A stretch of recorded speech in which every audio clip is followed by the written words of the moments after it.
नमस्कार मित्रांनो, राज्याला पुन्हा नवा उपमुख्यमंत्री भेटण्याची दाट शक्यता. राज्यात मोठा राजकीय भूकंप. शिंदे गटात पडली उभी फूट. 27 आमदार भाजपाच्या संपर्कात. भाजपा शिंदे गटातील या नेत्याला नवा उपमुख्यमंत्री बनवण्याची तयारी केली. एकनाथ शिंदेंना हटवण्याची तयारी झाल्याची पूर्ण चर्चा. नेमकं काय झालंय आपण सविस्तर बघणार आहोत. देवेंद्र फडणवीस यांनी कशी नवी चाल खेळलेली आहे आणि उपमुख्यमंत्री पदाच्या शर्यतीत कोणतं नवं नाव आहे ते आपण बघणार आहोत. चॅनलवर जर तुम्ही नवीन असाल तर चॅनल सबस्क्राईब करून बेल आयकॉन प्रेस करा, म्हणजे रोज नवनवीन राजकीय आणि इतर घडामोडी तुम्हाला बघायला मिळतील. आपण सुरुवात करणार आहोत की नेमकं काय झालेलं आहे. राज्याच्या राजकारणात सध्या मोठी खळबळ उडालेली दिसत आहे. सत्ताधारी महायुतीमध्येच अंतर्गत हालचाली सुरू असल्याच्या चर्चांनी जोर धरलेला आहे. विशेषतः एकनाथ शिंदे यांच्या गटातील तब्बल 27 आमदार हे देवेंद्र फडणवीस यांच्या संपर्कात असल्याची चर्चा राजकीय वर्तुळात रंगत आहे. त्यामुळेच राज्यातील सत्ता समीकरण पुन्हा बदलण्याची शक्यता व्यक्त केली जात आहेत. या बातमीमुळे शिंदे गटात खळबळ उडाल्याची बातमी सध्या सगळीकडे वाऱ्यासारखी फिरत आहे. राज्यातील सत्ताधारी समीकरणात सध्या एक अनिश्चिततेचे वातावरण निर्माण झालेले आहे. सूत्रांच्या माहितीनुसार शिंदे गटातील अनेक आमदार भाजपाच्या वरिष्ठ नेतृत्वाच्या थेट संपर्कात आहेत. ही संख्या 27 पर्यंत गेल्याचं बोललं जात आहे. राजकीय विश्लेषकांच्या मते ही हालचाल साधी नसून यामागे मोठी रणनीती आहे. भाजप आगामी निवडणुकांच्या पार्श्वभूमीवर आपली ताकद वाढवण्याच्या प्रयत्नात आहेत. 100% भाजप असा दिल्लीवरून देवेंद्र फडणवीस यांना आदेश आल्यानंतर देवेंद्र फडणवीस हे कामाला लागल्याची माहिती समोर येत आहे. भाजपा आगामी निवडणुकांमध्ये 100% आपलाच विजय आणि स्वबळावर विजय करायचा या प्रयत्नात आहे. त्यामुळे शिंदे गटातील नाराज आमदारांना आपल्याकडे खेचण्याचा प्रयत्न सुरू असल्याची चर्चा आहे आणि त्या निमित्ताने देवेंद्र फडणवीस यांनी त्या 27 आमदारांना जे काही निधी वाटप करताना जास्तीत जास्त निधी दिल्याचा प्रकार सुद्धा समोर आलेला आहे. अशोक खरात प्रकरण राज्यात गाजत असताना देवेंद्र फडणवीस यांच्याकडे गृह मंत्रालय आणि मुख्यमंत्री आहेत. त्यामधूनच त्यांनी शिंदे गटातील अनेक नेत्यांची जी काही उचलबांगडी करण्याचं ठरवलेलं दिसत आहे. त्यामध्ये दीपक केसरकर हे आमदार म्हणून आहेत. श्रीकांत शिंदे, एकनाथ शिंदे, संजय शिरसाट तसेच अनेक नेते अशोक खरात यांच्या संपर्कात होते अशी माहिती अंजली दमने यांनी दिल्यानंतर आता शिंदे गटाला भाजपामधून जे काही भाजपा सरकारमधून साईड लाईन करायच्या तयारीत दिल्ली भाजप असल्याचं सांगितलं जात आहे.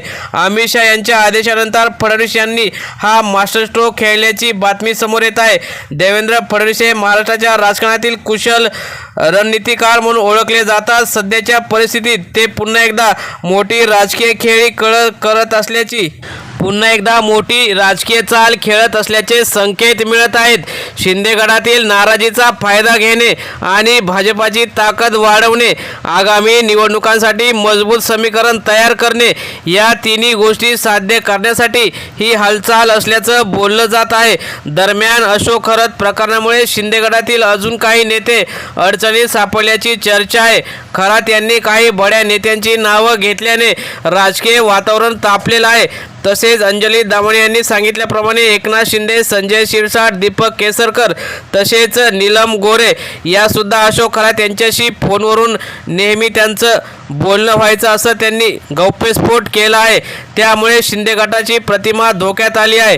तसेच शिंदे गटामुळे सरकारची प्रतिमा मलिन होत आहे आणि लवकरच शिंदे गटाला सत्तेच्या बाहेर खेचण्याच्या तयारीत असताना 27 आमदार आता देवेंद्र फडणवीस यांच्यासोबत भाजपा सरकारमध्ये जातील यात काही शंका नाही. त्यामुळेच आता विरोधकांना सुद्धा टीकेची आयती संधी करायला मिळालेली आहे. याचा थेट परिणाम सत्तेतील स्थिरतेवर होत असल्याचं दिसून येत आहे. राजकीय वर्तुळात सर्वात मोठी चर्चा म्हणजे शिंदे यांना हळूहळू बाजूला करण्याचा प्रयत्न सुरू आहे का? निर्णय प्रक्रियेत शिंदेंचा प्रभाव कमी होतोय. भाजपा अधिक आक्रमक भूमिका घेत आहे. शिंदे गटातील असंतोष वाढत आहे. जर हे खरे ठरले तर राज्याच्या राजकारणात पुन्हा एकदा सत्तांतराचा भूकंप होऊ शकतो. या सगळ्या राजकीय घडामोडी एकामागे एक नाव अचानक पुढे आलेलं आहे, ते म्हणजे उदय सामंत. उदय सामंत यांना उपमुख्यमंत्री पदासाठी पुढे करण्याची चर्चा सुरू आहे. यामागील कारण म्हणजे त्यांचं आर्थिक बळ, त्यांची संघटन कौशल्य, दोन्ही गटांशी चांगले संबंध, स्थिर आणि शांत प्रतिमा. जर हा निर्णय झाला तर शिंदे गटात आणखी फूट पडण्याची शक्यता वर्तवण्यात येत आहे. भाजपा सध्या फक्त तात्पुरता राजकीय फायदा पाहत नाही, तर दीर्घकालीन रणनीतीवर काम करत असल्याचं बोललं जात आहे. त्यामध्ये स्वतःची ताकद वाढवणं, सहयोगी पक्षावर नियंत्रण ठेवणे, आगामी विधानसभा निवडणुकीत एकहाती सत्ता मिळवणे ही मुख्य उद्दिष्ट असल्याचं मानलं जात आहे. शिंदे गटासाठी हे सर्वात मोठं आव्हान आहे. सध्याची परिस्थिती शिंदे गटासाठी अत्यंत गंभीर आहे. आमदारांचा संभाव्य बंड जे उद्धव ठाकरे यांच्यासोबत एकनाथ शिंदे यांनी केला आणि गुवाहाटीला आपले 40 आमदार घेऊन गेले, त्याचप्रमाणे आता एकनाथ शिंदे यांच्याशी सुद्धा उदय सामंत हेच करणार आणि स्वतः त्यांचं जे पद उपमुख्यमंत्री पद आहे ते सुद्धा घेतील, यात काही शंका नाही. राज्यातील पुढील काही दिवस अत्यंत निर्णायक ठरणार आहेत. संभाव्य घडामोडी म्हणजे काही आमदार पक्षांतर करणार आहेत, मंत्रिमंडळात सुद्धा अनेक मोठे फेरबदल होणार आहेत.